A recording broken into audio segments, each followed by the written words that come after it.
फैसला आ जाए उसके बाद প্ল্যান ABCD কাফি हमारे पास। যেভাবে তোরা পিটাচ্ছিস একটু মায়া দয়া তো কর আমাদের প্রতি। কুচি করে যেটা পাচ্ছিস সেটাকেই কেলিয়ে যাচ্ছিস, যেভাবে পাচ্ছিস সেভাবেই কেলিয়ে যাচ্ছিস রীতিমতো। ওরা কি বলবো মারা, 12 ওভারে রীতিমতো 120 রান করে পাকিস্তানকে তুলো করে দিয়েছে। ওরে ভাই রে ভাই, চলতেছে high voltage match, super super super super super voltage match. Hello everyone, আসসালামু আলাইকুম, শিমুল আছি আপনাদের সঙ্গে। চলছে কিন্তু পাকিস্তান আর ভারতের হাড্ডাহাড্ডি সুপার থেকে সুপার হাইলি সুপার ম্যাচ। যে ম্যাচকে কেন করে রীতিমতো যেন নড়ে চড়ে বসেছিল আইসিসি ও বিভিন্ন দেশ মিলে, তাদের মাঝখান থেকে হয় যে বাংলাদেশ, ঠিক তার আজকের এই ম্যাচটাতে যেন পাকিস্তানকে রীতিমতো তুলো করে দিচ্ছে ভারত।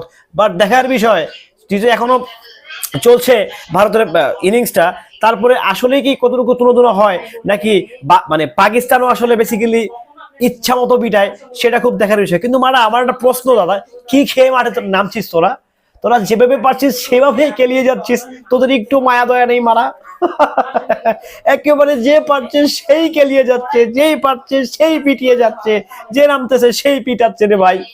এটা কোনো কথা? যাই হোক, আমি খুবই খুশি যে এই ম্যাচটা বেসিক্যালি অন্তত আয়োজন হয়েছে শ্রীলঙ্কার বাংলাদেশ স্টেডিয়ামে। এটা সবচেয়ে বড় ব্যাপার যে ভারত পাকিস্তানের ম্যাচটা আয়োজন হয়েছে।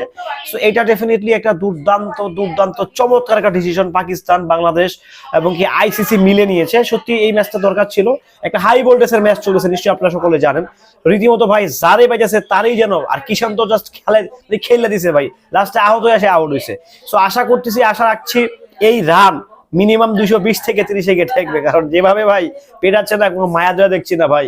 ভারতের কোনো মায়া দয়া নেই পাকিস্তানের প্রতি, যেভাবে পারছে সেভাবেই পিটায় যাচ্ছে।